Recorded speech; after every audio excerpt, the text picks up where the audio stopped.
The shed had been there longer than most memories in the neighborhood, older than the manicured lawns, older than the laminated rules, older even than the quiet understanding that order mattered more than people. It stood at the back edge of the property like a stubborn witness, its wood faded by decades of sun and rain, its roof patched not for beauty but for survival, its presence practical rather than decorative. It was not charming, not rustic in the way lifestyle magazines like to frame decay, but it was solid, functional, and honest. In a place that prized symmetry and appearances above all else, honesty was the first thing to become suspicious. The neighborhood had not always been governed by clipboards and warning letters.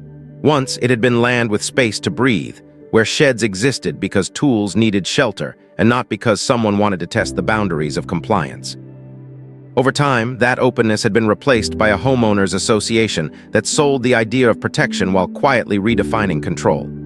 The HOA didn't arrive loudly. It seeped in through promises of property value, safety, and uniformity, slowly tightening its grip until every fence post, mailbox, and flower bed became a potential violation. The shed survived those early years because it was invisible to ambition. It sat out of sight, not flashy enough to offend, not new enough to draw attention. That invisibility ended the moment a new board took control, led by a woman whose reputation traveled faster than any official notice. She had a talent for spotting imperfections and labeling them threats, a way of transforming personal irritation into official concern. When she noticed the shed, it wasn't because it had changed, but because she had. Her vision of the neighborhood left no room for structures that didn't fit the image she believed increased value, and value was the language the HOA spoke fluently. The first notice arrived without warning, framed in formal language that carried the weight of authority while avoiding accountability. The shed was described as an eyesore, a term intentionally vague yet devastatingly effective. Eyesore implied offense without evidence, discomfort without definition. It suggested that the shed wasn't merely old, but harmful, that its existence somehow diminished everyone else simply by being seen. The letter cited bylaws that were broad enough to justify almost anything, referencing aesthetic standards that shifted depending on who was enforcing them. There was no mention of safety, no structural concern, no inspection notes, just the implication that the shed violated the unspoken rule of visual conformity. Compliance was demanded, not requested, and the timeline offered little room for response. The language assumed guilt, as though the shed's continued existence was an act of defiance rather than the continuation of normal life. What made the notice more unsettling was not just its tone, but its certainty. It carried the assumption that resistance would be pointless, that removal was inevitable, and that the HOA's authority was absolute. The shed was no longer a structure. It was a symbol of nonconformity, and symbols had no place in a neighborhood built on uniform lawns and carefully curated facades. The realization settled slowly that this wasn't about wood and nails, but about power. The HOA had chosen a target that couldn't speak for itself, assuming that its owner would fold quietly to avoid conflict. The neighborhood had seen this pattern before, though rarely so clearly. Small infractions escalated into large demands, and those who complied early learned that compliance only invited further scrutiny. The shed became a test, a line drawn not in soil but in authority. As the days passed, the tension around the notice grew heavier, not because of fear of the shed's removal, but because of what that removal would represent. It would confirm that ownership was conditional, that long-standing realities could be erased by a committee vote, and that property rights existed only as long as they aligned with the HOA's interpretation of beauty. While the notice lingered unanswered, the neighborhood carried on its routines, unaware that a much larger flaw lay hidden beneath its polished surface. Just a few houses away stood a large barn, newer than the shed, far more visible, and ironically praised as a rustic accent that added charm to the area. It had been approved quickly, its permits fast-tracked, its construction celebrated as an example of how rural character could coexist with modern standards. No one questioned how smoothly that approval process had gone, or why certain safety steps seemed to have been glossed over. The barn fit the aesthetic narrative the HOA wanted to sell, and that made it untouchable. Beneath the calm of daily life, beneath the routine enforcement letters and carefully worded warnings, something was already wrong. The HOA's focus on appearance had quietly overshadowed its responsibility to safety, and the consequences of that imbalance were waiting, unnoticed, for the right moment to surface. The shed stood quietly as it always had, unaware that it was about to be condemned for the crime of not looking right. while a far greater danger loomed unchecked nearby. As the chapter of the shed's accusation closed, the neighborhood remained blissfully unaware that its obsession with appearances had created a vulnerability far more destructive than any so-called eyesore, setting the stage for an event that would force every hidden decision into the open and expose the true cost of valuing looks over law. The days following the notice moved with an uneasy slowness, as if the neighborhood itself sensed that something had shifted beneath its carefully maintained surface. The shed remained where it had always been, unchanged and unmoved, yet its presence now felt heavier, as though it had been officially reclassified from background utility to active problem. The HOA's letter lingered not just as paper, but as an idea planted deliberately to grow discomfort. It reframed the shed in the minds of anyone who passed nearby, inviting judgment where none had existed before. What had once been ignored now carried a label, and labels had power. The association's language was careful, almost surgical, designed to sound neutral while subtly assigning blame. By calling the shed an eyesore, the HOA didn't need to explain how or why it offended. The word itself did the work, suggesting a shared irritation that most residents had never actually expressed. That implication created social pressure, turning silence into assumed agreement. The neighborhood thrived on that kind of unspoken consensus, where compliance was reinforced not by force but by the fear of standing out. The shed's owner became aware that the real battle wasn't with the structure, but with the narrative forming around it. In HOA communities, narratives moved faster than facts.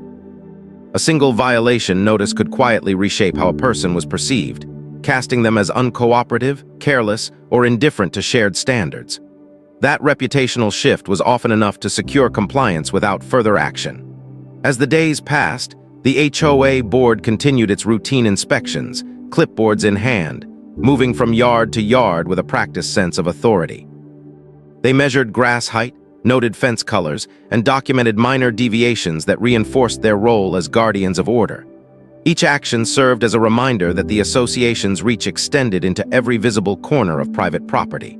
The shed notice was not an isolated incident, but part of a broader pattern of enforcement that prioritized uniformity above practicality.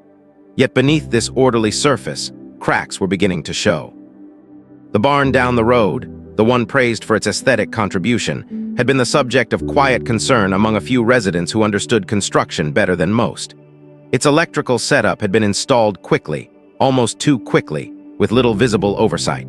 The approval process had been unusually smooth, with permits issued faster than expected and inspections conducted with minimal scrutiny. Those details were easy to overlook in a community conditioned to trust that the HOA knew what it was doing. After all, the board presented itself as meticulous and thorough, and few questioned that image openly. The barn's owner had spoken proudly about how cooperative the HOA had been, how they had recognized the barn's value to the neighborhood's character. That word, character, was often used to justify exceptions. It was a flexible concept, applied generously when a project aligned with the board's vision and ignored when it didn't. The shed, lacking charm and novelty, had never benefited from such generosity. While the HOA prepared its next steps regarding enforcement, the shed's owner reviewed old documents, deeds, and records that dated back to the property's original development. The shed predated many of the bylaws now being cited, existing long before aesthetic standards had been formalized. That historical reality complicated the HOA's claim, but complexity was something the association preferred to avoid. Their authority depended on clarity, even when that clarity was manufactured. The board's approach relied on residents accepting their interpretations without challenge, trusting that the HOA operated within the bounds of law and procedure. Few people had the time or inclination to test those assumptions. Meanwhile, the atmosphere in the neighborhood grew subtly tenser. Conversations at mailboxes became shorter, eye contact more fleeting. Enforcement letters had a way of isolating people, even when no one spoke openly about them. The shed's owner noticed that the quiet pressure to comply came not from neighbors directly, but from the weight of expectation that hung over the community. The HOA had mastered the art of making resistance feel antisocial, framing obedience as civic responsibility. Yet the shed remained untouched, its removal delayed not by indecision, but by a growing sense that something wasn't right. The notice had been issued quickly, almost carelessly, with no mention of inspection or structural assessment. It was as if the board had assumed that appearance alone was sufficient justification for action. That assumption hinted at a deeper issue within the HOA's operations. a tendency to prioritize surface-level compliance while neglecting underlying obligations. Those obligations extended beyond aesthetics into areas of safety, legality, and due process, areas that required more effort and accountability. The barn's existence, approved with minimal scrutiny, stood in quiet contrast to the aggressive stance taken against the shed. It was larger, more complex, and far more potentially dangerous, yet it enjoyed the protection of the HOA's endorsement. That imbalance revealed a pattern of selective enforcement, one that favored projects aligning with the board's preferences while punishing those that didn't. As time passed, the shed notice remained unresolved, hovering like a suspended sentence.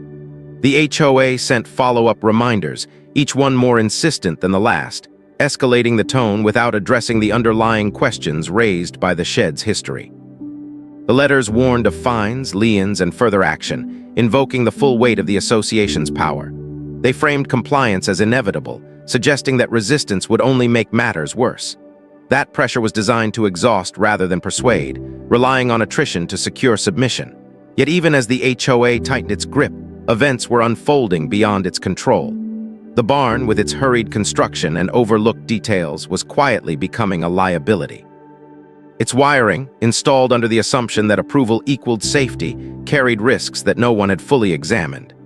The HOA's confidence in its own processes had blinded it to the possibility of error, and that confidence would soon be tested in a way no warning letter could contain.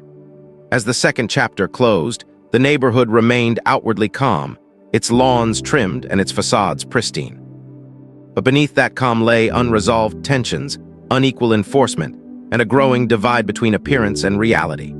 The shed stood as a symbol of misplaced priorities, condemned for how it looked while far more serious issues went unaddressed. The stage was set for a moment that would force the HOA's hidden shortcomings into the open, transforming a quiet dispute over aesthetics into a reckoning with consequences that could no longer be managed through paperwork and polite authority. By the time the third week arrived, the conflict had matured into something heavier than a disagreement over property standards. It had become a quiet contest of endurance, one that unfolded without raised voices or public confrontations, yet carried consequences that stretched far beyond the shed itself. The HOA's strategy relied on inevitability. Their letters assumed that resistance would eventually collapse under pressure, that the inconvenience of fines and threats would outweigh any sense of principle. They had seen it happen repeatedly. Most homeowners complied not because they agreed, but because compliance was easier than prolonged scrutiny.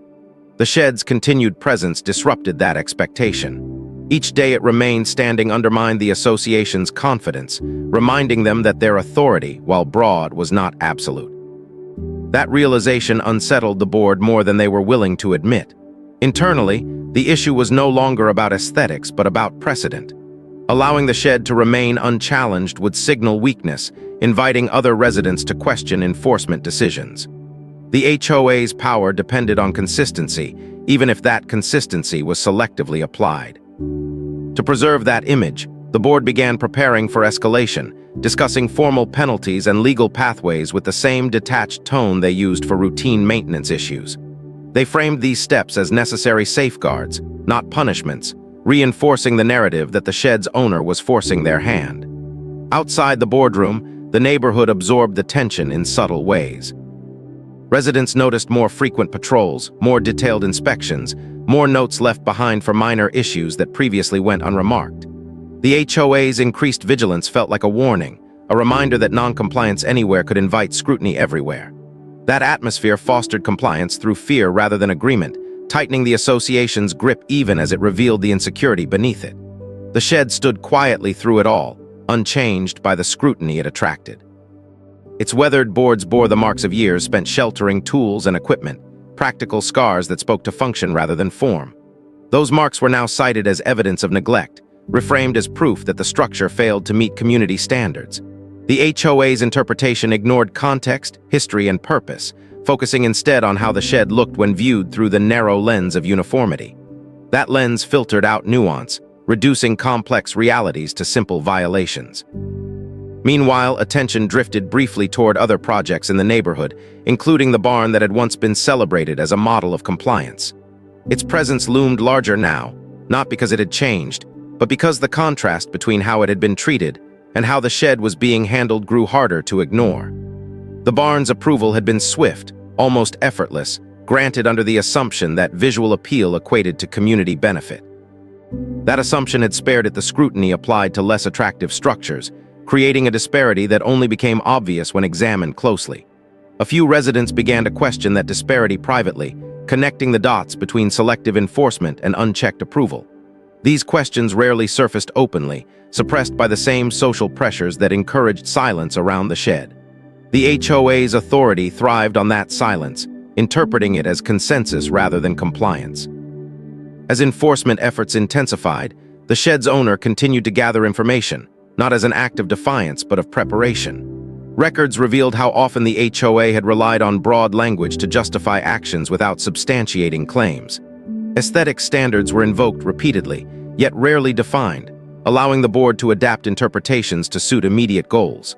That flexibility had served them well, enabling swift action without prolonged debate. It also exposed them to risk, creating a trail of decisions vulnerable to scrutiny if challenged. The barn's paperwork stood out in that trail. Its permits, while technically issued, lacked documentation of certain safety checks typically required for structures of its size and purpose. Those omissions were not obvious to casual observers, buried in administrative details few people ever examined. They reflected a process more concerned with speed and appearance than thoroughness. The HOA's trust in its own procedures had allowed those gaps to go unnoticed, reinforcing the belief that approval equaled compliance in all respects. That belief was comforting, absolving the board of responsibility once a project was signed off. As days turned into nights, the neighborhood remained outwardly serene. Porch lights flickered on at dusk, sprinklers hissed in carefully timed cycles, and the routines of suburban life continued uninterrupted. Yet beneath that calm, unresolved tensions accumulated. The shed's fate remained uncertain, suspended between enforcement threats and unresolved legitimacy. The HOA's patience thinned, evident in the increasingly rigid tone of their communications. Deadlines were reiterated, consequences emphasized, and the language of cooperation replaced by that of obligation. The association framed itself as reasonable and restrained, portraying the shed's owner as the obstacle preventing resolution. That framing was deliberate, shaping perception in advance of any formal action. At the same time, the barn stood quietly, its electrical systems humming behind walls no one inspected closely. Its approval had fostered a sense of security, encouraging the assumption that all was well simply because paperwork existed. That assumption masked the reality that oversight had been incomplete, that critical steps had been skipped in the rush to approve a visually appealing project. Those skipped steps carried risks that were invisible until tested by circumstance. The HOA's focus on appearances had trained it to overlook dangers that could not be seen from the street. As the third chapter drew to a close, the standoff over the shed had become a proxy for larger issues within the community. It highlighted how authority was exercised, how rules were interpreted, and how easily responsibility could be displaced by aesthetics. The HOA believed it was managing a minor compliance issue, confident that persistence would secure victory. What it failed to recognize was that its selective priorities had created vulnerabilities far more serious than an old shed. Those vulnerabilities lay dormant, embedded in approved structures and overlooked processes, waiting for an event that would force them into the open. The neighborhood, lulled by routine and reassured by appearances, remained unaware that the balance between order and oversight was about to be tested in a way that no warning letter could contain, setting the stage for consequences that would redefine the meaning of responsibility within the community. The shift came without announcement, the kind of change that only becomes obvious in hindsight. It began as a faint disruption in routine, an undercurrent of unease that moved through the neighborhood long before anyone could point to a cause. The HOA's attention remained fixed on the shed, its enforcement machinery grinding forward with the steady rhythm of paperwork and deadlines. Yet elsewhere, beyond the narrow focus of aesthetics and compliance, circumstances were aligning in ways the board had neither anticipated nor prepared for. The barn, long regarded as a symbol of the neighborhood's curated rustic charm, continued its quiet operation. Its presence felt normal, even reassuring, precisely because it had been approved and praised. Approval carried an implicit promise of safety, a promise no one thought to question. The assumption that paperwork equaled protection was deeply ingrained, reinforced by years of smooth approvals and minimal incidents. That assumption allowed the HOA to divert its energy toward visible imperfections, leaving invisible risks untouched. As weeks passed, the weather grew drier, the air carrying a brittle quality that hinted at vulnerability. Late afternoons lingered longer, heat settling into wood and wire alike. These conditions went unnoticed by most residents, accustomed to seasonal shifts and confident in the safeguards they believed were in place. The barn's electrical system, installed quickly and without comprehensive inspection, responded differently to the heat. Wires expanded, connections strained, and minor faults that might have been caught during a thorough review began to compound. None of this registered within the HOA's reports or patrols. Their checklists were designed for lawns and paint colors, not load tolerances or fire breaks. The shed, by contrast, remained a constant presence, its age now framed as liability rather than resilience.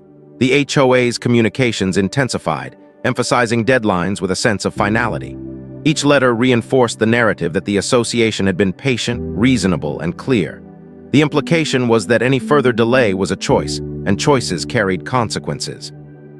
That framing ignored the unresolved questions surrounding the shed's legitimacy, substituting urgency for justification. The board's confidence rested on the belief that control over aesthetics translated into control over outcomes. That belief had yet to be tested in a meaningful way. Meanwhile, small signs of imbalance began to surface around the barn. Subtle flickers in nearby lights went unexplained, dismissed as minor fluctuations rather than warnings. A faint smell of overheating insulation appeared briefly and then vanished, unnoticed by anyone without reason to investigate. These were the kinds of signals that comprehensive oversight was meant to catch, but oversight had been abbreviated in favor of expediency. The HOA's role in approving the barn had ended with signatures, its responsibility assumed complete once appearances met expectations. The structure's compliance was judged visually, its deeper systems trusted implicitly.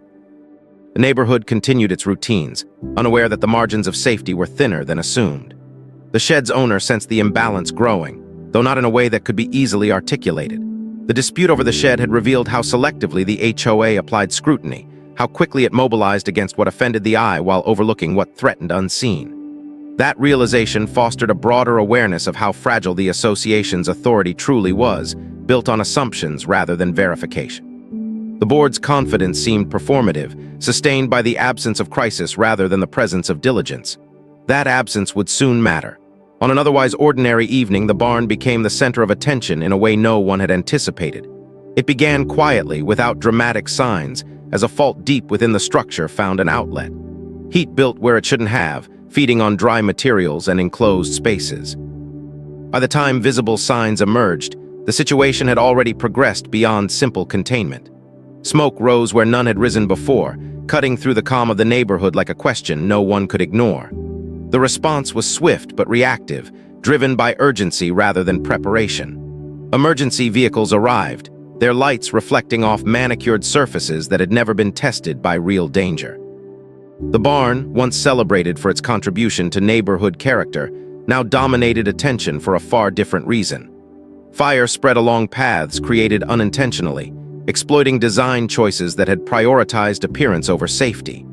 The barn's construction, approved without comprehensive oversight, revealed vulnerabilities that no aesthetic guideline could mitigate. The HOA's authority dissolved in the face of emergency response, replaced by protocols that cared little for appearance and everything for containment. Firefighters worked to control the blaze, their actions guided by experience rather than bylaws. As the fire burned, the contrast between the HOA's focus and the reality of risk became stark. The shed, condemned for how it looked, posed no threat in that moment. It stood intact, distant from the chaos, its age irrelevant to the unfolding crisis. The barn, approved and praised, became the source of danger, its flaws exposed under conditions the HOA had never considered.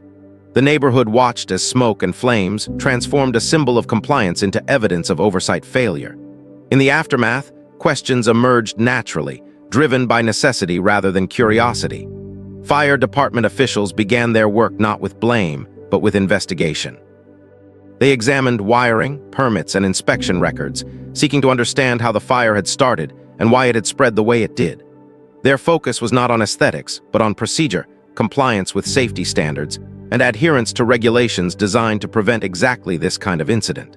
Those questions led inevitably to the HOA's role in the barn's approval. The documentation they requested revealed gaps that could not be explained away by visual conformity. Permits existed, but critical steps were missing, inspections abbreviated and requirements waived without clear justification. The board's confidence, once grounded in paperwork, now faced scrutiny from authorities who measured responsibility differently. As Chapter 4 closed, the neighborhood stood at a crossroads, its priorities abruptly reordered by circumstance. The fire had done more than damage a structure. It had exposed the fragility of a system that equated appearance with safety. The shed dispute, once framed as a minor compliance issue, now loomed in a different light, its significance reframed by the consequences of neglect elsewhere. The HOA's authority, built on control and confidence, had encountered a reality it could not manage through letters and deadlines. What followed would not be about aesthetics or property values, but about accountability, and the shed, once an alleged eyesore, would soon become central to a reckoning the association could no longer avoid. Morning arrived heavy and unsettled, as though the neighborhood itself was struggling to return to its carefully managed rhythm. The scent of smoke lingered faintly in the air, clinging to fences and rooftops, an unwelcome reminder that something uncontrollable had pierced the illusion of order. The barn stood blackened and silent, its once admired shape distorted by damage that no aesthetic guideline could repair. Where it had once symbolized approval and prestige, it now represented uncertainty, drawing attention not for how it looked but for what it revealed. Residents moved more slowly, conversations muted and cautious, their confidence in the HOA's quiet competence shaken. For the first time in years, the association's authority felt fragile, its rules suddenly irrelevant in the face of real consequence. The fire department's presence remained visible as investigators returned to examine the site, their focus methodical and detached from neighborhood politics.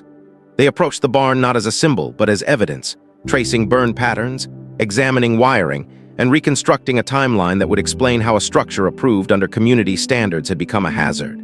Their work was precise, guided by codes and regulations that existed independently of HOA bylaws. That distinction mattered more now than anyone had anticipated. As documents were requested and reviewed, the HOA's confidence eroded quietly. The board members, accustomed to controlling narratives through letters and meetings, found themselves responding rather than directing. The permits they had once cited as proof of diligence now raised questions. Signatures existed where inspections should have been thorough, approvals granted where verification should have occurred.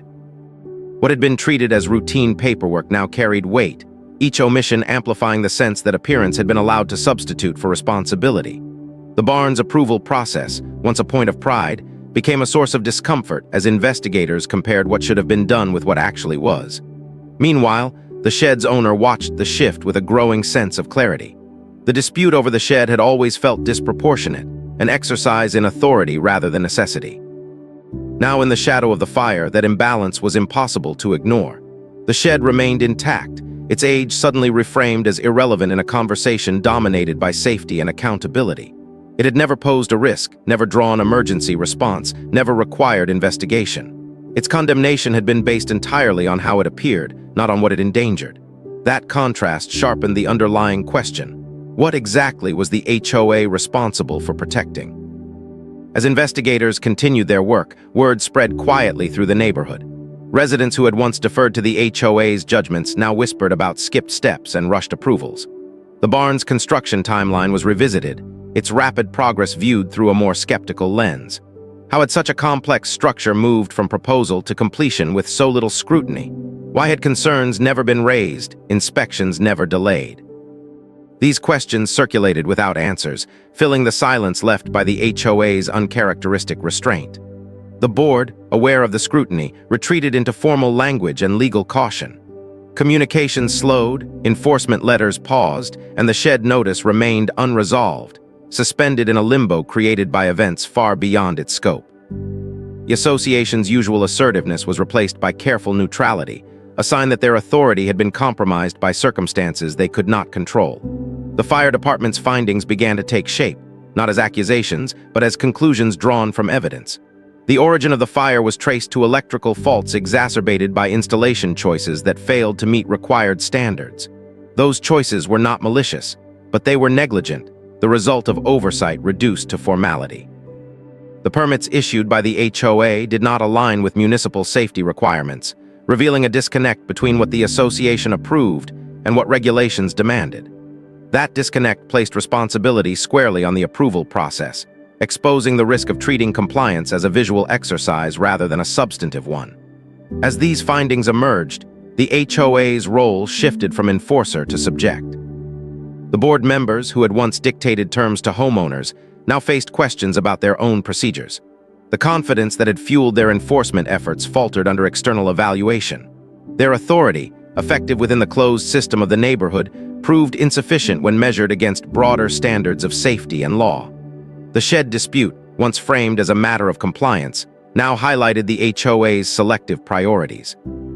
It underscored how easily the association had mobilized against a harmless structure while overlooking a far greater risk hidden behind aesthetic approval. Residents began to reassess their assumptions.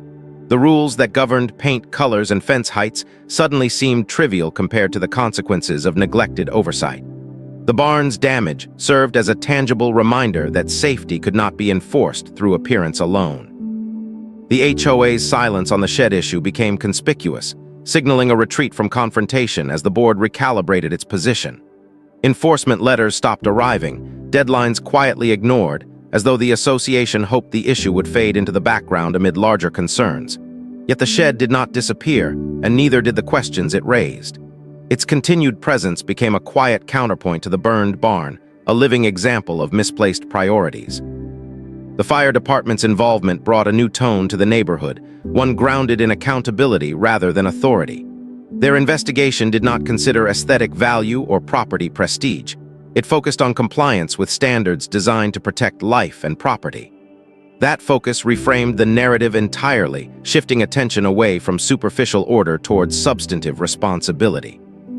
The HOA's earlier confidence now appeared hollow, its enforcement history scrutinized through the lens of outcome rather than intention. As Chapter 5 drew to a close, the neighborhood found itself in unfamiliar territory. The systems that had governed daily life felt suddenly inadequate, their emphasis on control exposed as insufficient protection against real danger. The shed, once labeled an eyesore, now stood as an unintended symbol of resilience, unchanged by fire or scrutiny. The barn, once celebrated, had become evidence of failure, its approval process unraveling under investigation. The balance of power had shifted, and with it, the narrative that had long sustained the HOA's authority. What began as a dispute over appearance had evolved into a broader reckoning with responsibility, setting the stage for consequences that would extend beyond fines and letters, forcing the association to confront the cost of valuing looks over safety.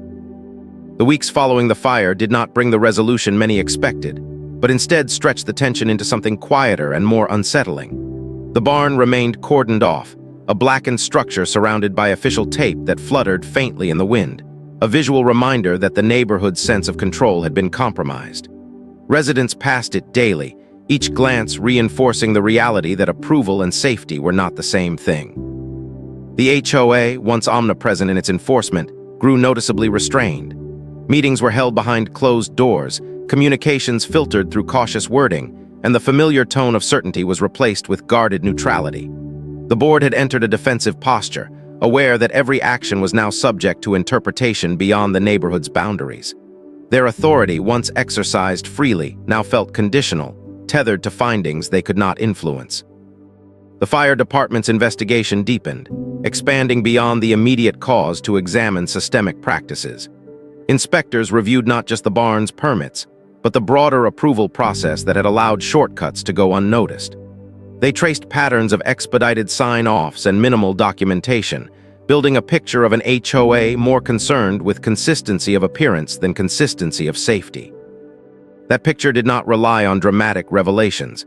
It emerged gradually, through small omissions that accumulated into a significant lapse. Each missing inspection, each unchecked requirement, added weight to the conclusion that the association's procedures were insufficient. Meanwhile, the shed remained untouched, its status unresolved but conspicuously absent from official correspondence. The silence surrounding it spoke volumes. What had once been framed as urgent now seemed inconvenient, a reminder of priorities the board would rather not revisit. The shed's owner observed this shift with a mix of resolve and detachment. The conflict had moved beyond personal stakes, becoming a case study in how authority functioned when stripped of unquestioned legitimacy. The shed stood quietly, no longer the focus of enforcement, yet still central to the narrative unfolding around accountability. Its existence challenged the HOA's earlier assertions, highlighting how quickly the association had mobilized against something harmless while neglecting deeper obligations. Within the neighborhood, conversations changed tone. Residents began to ask questions openly, no longer content to accept explanations rooted solely in property value and aesthetics. They wondered how many other approvals had been rushed, how many other inspections abbreviated. The Barnes fire had transformed abstract concerns into tangible consequences, making oversight a matter of shared interest rather than individual inconvenience. Trust, once implicit, now required justification. The HOA's attempts to reassure residents felt rehearsed, relying on language that emphasized cooperation while avoiding acknowledgement of error. That avoidance only deepened skepticism, reinforcing the sense that the board was more focused on managing perception than addressing underlying flaws. As scrutiny increased, the association's selective enforcement history resurfaced in quiet recollections. Residents remembered minor violations pursued aggressively, fines levied swiftly, and exceptions granted without explanation. The shed's designation as an eyesore became emblematic of that imbalance, a symbol of how easily subjective standards could be weaponized.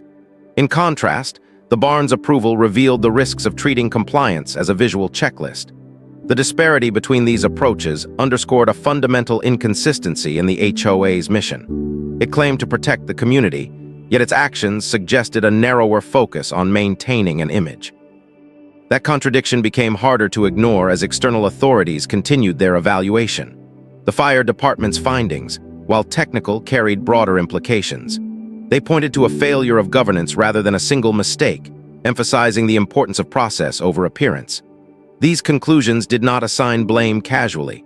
They documented responsibility methodically, drawing clear connections between oversight gaps and outcome. The HOA's leadership, accustomed to controlling narratives internally, found itself unable to counter evidence grounded in regulation and code. Their role shifted further from enforcer to respondent, answering questions rather than posing demands. The shed issue lingered unresolved, a quiet testament to the association's changed posture. The absence of new notices or deadlines suggested an unspoken retreat, as though the board recognized that pursuing aesthetic enforcement amid safety failures would only amplify criticism. That retreat did not equate to resolution, but it marked a turning point. Authority exercised confidently had given way to authority exercised cautiously, constrained by external oversight and internal doubt. The neighborhood's routine slowly resumed, but with an undercurrent of awareness that had not existed before. Lawns were still trimmed, rules still followed, yet the unquestioned trust in the HOA had eroded. Residents complied now with a heightened sense of scrutiny, aware that enforcement did not guarantee protection. The shed's continued presence became normalized again, its earlier condemnation fading in the face of more pressing concerns. It stood as it always had, unremarkable yet resilient, a silent counterexample to the association's earlier priorities. As Chapter 6 closed, the balance of power within the neighborhood had subtly but decisively shifted. The HOA remained in place, its structures intact, but its authority was no longer absolute. The fire had exposed the limits of governance rooted in appearance, forcing a reconsideration of what protection truly meant. The shed, once targeted as an eyesore, now existed outside the frame of urgency, its significance transformed by events that revealed far greater vulnerabilities. What lay ahead would not be resolved through letters or meetings alone, but through a reckoning with responsibility that the association could no longer defer, setting the stage for outcomes that would redefine compliance, oversight, and trust within the community. As the investigation moved from analysis to accountability, the neighborhood entered a phase marked not by dramatic confrontation, but by an uncomfortable clarity that no one could easily ignore. The fire department's conclusions began circulating in summarized form, stripped of technical language, and distilled into implications that were impossible to soften. The Barnes fire was no longer viewed as an isolated accident, but as the foreseeable result of an approval process that had failed to meet required standards. That realization altered how residents interpreted every past interaction with the HOA. What had once been seen as strict oversight now appeared selective, even careless, depending on the context. The board's authority, previously reinforced by routine compliance, now faced a different kind of scrutiny, one grounded in outcomes rather than intentions. The HOA's response to these findings was measured but defensive, emphasizing cooperation with authorities while avoiding any admission of fault. Their communications stressed that safety was always a priority, even as evidence suggested otherwise. This tension between narrative and reality became increasingly apparent, eroding confidence in the association's leadership. The shed dispute resurfaced in conversations not because the HOA revived it, but because residents began to see it differently. The labeling of the shed as an eyesore now seemed trivial, even irresponsible, when weighed against the consequences of overlooked safety requirements elsewhere. The contrast was stark, one structure condemned for appearance, another approved despite hidden risks. That imbalance reframed the entire enforcement philosophy of the HOA, prompting residents to question how decisions were made and whose interests they truly served. The shed's owner found that the narrative had shifted in subtle but meaningful ways.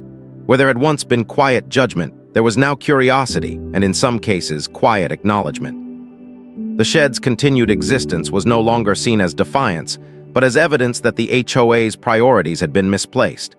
That shift did not require vindication through confrontation. It emerged organically as the community reassessed its values. The HOA, sensing this change, attempted to regain footing through procedural gestures. Committees were formed, reviews announced, and promises made to reassess approval processes. These steps were presented as proactive measures, yet they carried the undertone of damage control. The board understood that its credibility depended on appearing responsive, even if deeper reforms remained uncertain. The shed issue remained conspicuously absent from these discussions, an omission that spoke louder than any official statement. Its absence suggested recognition that pursuing aesthetic enforcement amid safety failures would only highlight contradictions the HOA could not reconcile. Residents' trust, once given freely, now required evidence. Meetings drew larger attendance, questions more pointed, and patience thinner. The HOA's leadership found itself navigating a community less willing to accept generalized assurances. The Barnes fire had introduced a new metric for evaluating governance: effectiveness. Rules were no longer judged solely by how well they preserved appearance, but by whether they actually protected people and property. That shift placed the HOA under a lens it had never faced before. The shed, still standing, became a quiet benchmark in these conversations. Its harmless persistence underscored how easily the association had misallocated its attention. External authorities continued to play a role, their involvement lending weight to concerns residents had previously dismissed. The fire department's recommendations extended beyond the barn, urging comprehensive reviews of approval and inspection processes. These recommendations carried implications that reached into the HOA's past decisions, raising the possibility that the barn was not an anomaly, but a symptom. That possibility unsettled the board, which now faced the prospect of systemic change rather than isolated correction. The shed's owner observed these developments with a sense of cautious distance. The dispute that had once felt personal had expanded into a broader conversation about governance and responsibility. The shed's role in that conversation was symbolic rather than central, a reminder of how authority could be misdirected when guided by aesthetics alone. Its presence challenged the HOA's earlier narrative without requiring confrontation, simply by existing. As weeks passed, the association's enforcement activities remained subdued. Notices were fewer, inspections less aggressive. This restraint was not framed as policy change, but its impact was felt nonetheless. Residents noticed the difference, interpreting it as an acknowledgement of limits. The HOA's power, while still real, had been tempered by the realization that authority exercised without accountability could invite consequences beyond fines and letters. The barn's charred remains continued to stand as a visual reminder of that lesson, a contrast to the shed's unremarkable endurance. As Chapter 7 drew to a close, the neighborhood stood in a state of uneasy recalibration. The systems that had governed daily life were still in place, but their legitimacy had been challenged. The HOA, once confident in its ability to define standards unilaterally, now faced a community more attentive to substance than style. The shed, once targeted as an eyesore, had become an inadvertent touchstone for that shift, its survival reflecting a growing awareness that true protection lay not in appearances, but in diligence. The path forward remained uncertain, shaped by ongoing reviews and unresolved questions, yet one thing was clear. The fire had altered the balance irrevocably, and the association would have to confront the consequences of its priorities in ways it could no longer avoid. The formal consequences arrived not with spectacle, but with paperwork that carried a weight the HOA could not deflect. Official notices from municipal authorities outlined required corrective actions, referencing the fire department's findings with a precision that left little room for interpretation. These documents did not accuse. They instructed, detailing deficiencies, mandated reviews, and timelines that placed the association under obligations far stricter than those it had ever imposed on individual homeowners. The HOA, accustomed to setting deadlines rather than receiving them, found itself navigating unfamiliar territory. Compliance was no longer a matter of aesthetic judgment, but of regulatory necessity, backed by enforcement mechanisms far beyond fines or liens. The shift in power was subtle yet decisive, redefining the association's role within a broader framework of accountability. Board meetings took on a different tone as members grappled with these requirements. Discussions that once centered on enforcement strategies now focused on audits, inspections, and procedural reforms. The language of control gave way to the language of compliance, mirroring the very experience the HOA had long imposed on others. This reversal did not go unnoticed by residents, who observed the irony with a mix of quiet satisfaction and renewed skepticism. The association's assurances sounded familiar, echoing the same promises of diligence and responsibility it had once demanded from homeowners. The difference now lay in oversight. The HOA's actions were subject to external verification rather than internal interpretation. The shed's status remained unresolved but increasingly irrelevant to the association's immediate concerns. Its earlier designation as an eyesore felt out of place amid discussions of fire codes and inspection schedules. The structure stood unchanged, its quiet presence a reminder of how misplaced the original enforcement effort had been. Residents referenced it occasionally, not as a point of contention, but as an example of the HOA's former priorities. The contrast between that focus and the current demands underscored how dramatically the narrative had shifted. The barn's damaged remains, meanwhile, became the subject of formal remediation plans. Authorities required detailed proposals for repair or removal, insisting on compliance with safety standards that had been previously overlooked. These requirements forced the HOA to confront the consequences of expedited approvals and incomplete inspections. Each step of the remediation process highlighted the difference between visual approval and substantive compliance, reinforcing lessons the association could no longer afford to ignore. The barn, once a symbol of curated charm, now embodied the cost of neglecting due diligence. Residents' engagement with the HOA evolved alongside these developments. Attendance at meetings increased, questions sharpened, and expectations rose. The community no longer viewed the association as an unquestionable authority, but as an entity accountable to the same standards it enforced. That recalibration altered the dynamic of governance, introducing a level of transparency that had been absent before. The HOA's attempts to frame reforms as proactive were met with measured responses, residents keenly aware that these changes were reactive, driven by necessity rather than foresight. Trust, once assumed, now had to be earned. The shed's owner watched these shifts with a sense of quiet resolution. The conflict that had once threatened fines and removal had dissipated without formal victory, replaced by a broader reckoning that rendered the original accusation moot. The shed's continued existence was no longer a statement of resistance, but of endurance, its survival reflecting a change in priorities rather than a concession. The HOA's silence on the matter became tacit acknowledgement that pursuing aesthetic enforcement amid regulatory scrutiny would only invite further criticism. The association's focus remained fixed on satisfying external requirements, leaving little appetite for resurrecting disputes that now seemed trivial. As weeks passed, the neighborhood adjusted to its new reality. The routines of daily life resumed, but with an undercurrent of vigilance that had not existed before. Residents paid closer attention to approvals, asked more questions, and documented interactions more carefully.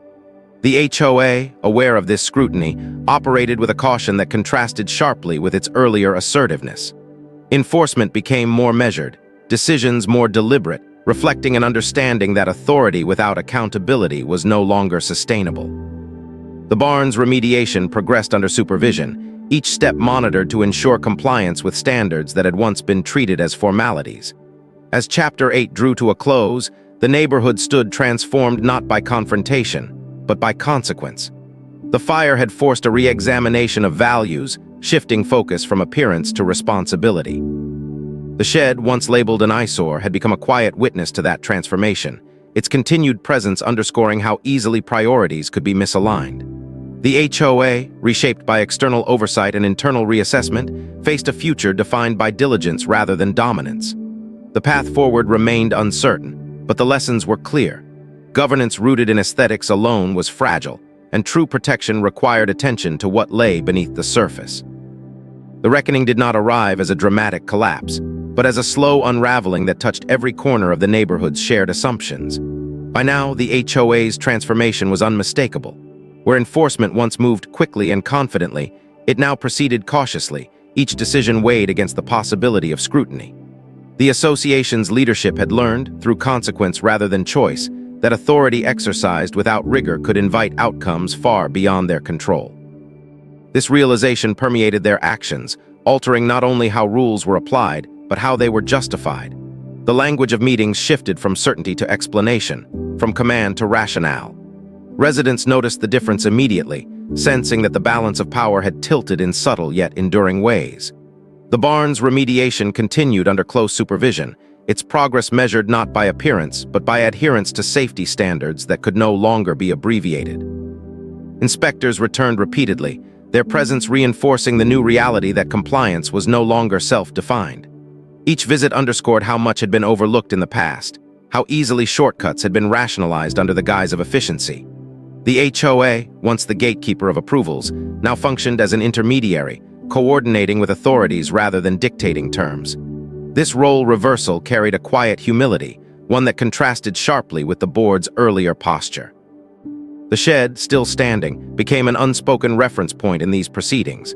Its continued existence highlighted the irony of past enforcement efforts, reminding residents how much energy had been spent policing harmless imperfections while deeper vulnerabilities went unaddressed. Conversations about the shed were no longer defensive or accusatory. Instead, they carried a reflective tone, framed as lessons rather than disputes. People spoke of it as an example of misplaced focus, a tangible reminder that governance rooted in aesthetics could obscure more meaningful responsibilities. The shed's owner found that the structure's presence now elicited nods rather than glances, acknowledgement rather than judgment. What had once been framed as non-compliance had transformed into quiet vindication, not through argument but through outcome. The HOA's silence on the matter persisted, signaling a tacit acceptance that reopening the dispute would only revive questions better left unasked. Within the board, discussions grew increasingly introspective. Members revisited past decisions with a critical eye, recognizing patterns of selective enforcement and rushed approvals that had gone unquestioned for years. These reflections were not always comfortable, challenging long-held beliefs about the association's effectiveness. Some board members defended their actions as products of the system they inherited, while others acknowledged that convenience had too often outweighed diligence. This internal tension did not explode into conflict. Instead, it manifested as cautious consensus around the need for reform. Committees tasked with reviewing procedures expanded their scope, examining not only safety compliance, but the philosophical underpinnings of enforcement itself. The question shifted from how to enforce rules to why those rules existed in the first place. Residents, emboldened by this shift, became more engaged. They attended meetings not just to listen, but to participate, bringing perspectives shaped by the fire's aftermath. Their concerns extended beyond individual grievances, focusing instead on transparency and fairness. The barn's fire had transformed abstract governance into a lived experience, making accountability a shared priority. The HOA's responses to these concerns were measured, occasionally tentative, but markedly different from the dismissive assurances of the past. Trust was being renegotiated, rebuilt slowly through consistency rather than assertion. The shed's owner observed these changes with a sense of closure that did not require formal resolution. The absence of enforcement letters felt definitive enough, a recognition that the association's earlier position had been untenable. The shed's role in the broader narrative was complete, its significance now symbolic rather than contentious. It stood as it always had, functional and unremarkable, yet imbued with meaning by the events that had unfolded around it. The neighborhood's collective memory of the dispute evolved, framed less as a personal conflict and more as a turning point that exposed systemic flaws. As the barn neared the end of its remediation, its transformation mirrored the neighborhood's own recalibration. Safety measures once overlooked were now implemented meticulously, each step documented and verified. The process was slower and more expensive than before, but no one argued for shortcuts. The cost of haste had been made clear, and the community was unwilling to repeat that lesson. The HOA's role in this process remained collaborative rather than directive, a sign that authority could coexist with accountability when grounded in shared responsibility. This evolution did not erase the association's past actions, but it reframed them within a broader understanding of governance. As Chapter 9 drew to a close, the neighborhood stood on the threshold of resolution. The fire's aftermath had reshaped priorities, replacing an obsession with appearance with a renewed emphasis on substance. The shed, once condemned as an eyesore, now existed as a quiet testament to that shift, its survival emblematic of lessons learned the hard way. The HOA, altered by scrutiny and consequence, faced a future defined not by unquestioned control, but by earned legitimacy. What remained was not the memory of conflict, but the understanding that true order required more than visual harmony. It required diligence, transparency, and the willingness to look beyond the surface, lessons that would inform the community long after the last traces of smoke had faded. Closure arrived not as a single moment, but as a gradual settling, the kind that only becomes apparent once the noise has faded and patterns have changed. The neighborhood moved forward with a new rhythm, one shaped by lessons learned rather than rules imposed. The barn's remediation reached completion under careful supervision, its structure restored not as a symbol of charm, but as an example of what thorough compliance looked like when safety mattered more than speed. Inspections were documented, standards verified, and approvals earned rather than assumed. The process was slower, more deliberate, and undeniably more expensive, yet no one argued that it should have been otherwise. The memory of the fire lingered just enough to keep complacency at bay, reminding residents that real protection required more than polished appearances. The HOA, reshaped by scrutiny and consequence, operated differently now. Enforcement did not disappear, but it changed character. Notices were clearer, standards more precisely defined, and decisions grounded in justification rather than assumption. The board no longer leaned on vague language or aesthetic generalities, aware that such shortcuts had once concealed far greater risks. Their authority persisted, but it was tempered by transparency, exercised with an understanding that oversight extended beyond the neighborhood's borders. Residents noticed this shift in small ways: fewer arbitrary warnings, more open explanations, and a willingness to revisit decisions when questions were raised. Trust, once eroded, began to rebuild not through declarations, but through consistency. The shed remained where it had always been, unchanged by the passage of time or the evolution of governance around it. Its weathered boards bore the same marks they always had, yet their meaning had transformed. No longer an eyesore in official language or casual judgment, the shed had become an accepted part of the landscape, its presence normalized by the recognition that harm was not measured by appearance alone. The absence of further enforcement against it felt final, a silent acknowledgement that the original accusation had been misplaced. The shed's survival required no formal apology or ruling. Its continued existence was resolution enough. It stood as a reminder that endurance sometimes achieved what confrontation could not. The neighborhood's collective memory of the dispute softened over time, reshaped by perspective. What once felt like a personal conflict came to be understood as a catalyst, an event that exposed deeper flaws in how authority had been exercised. The shed and the barn became reference points in quiet conversations about governance, their contrasting stories illustrating the consequences of valuing image over substance. These discussions were not bitter, but reflective, grounded in the shared experience of having witnessed the cost of neglect. Residents spoke less about blame and more about responsibility, recognizing that systems only functioned as well as the principles guiding them. The HOA's leadership evolved alongside this understanding. Board members who remained carried a different posture, one marked by caution and accountability. Decisions were made with an awareness that every approval, every enforcement action, carried implications beyond immediate convenience. The association's identity shifted subtly from controller to steward, its role reframed as one of balance rather than dominance. That transformation was not absolute or immediate, but it was genuine, shaped by the recognition that authority without diligence was fragile. The shed's owner moved through this new landscape with quiet assurance. The conflict that had once threatened fines and removal had dissolved into irrelevance, replaced by a broader reckoning that rendered the original accusation obsolete.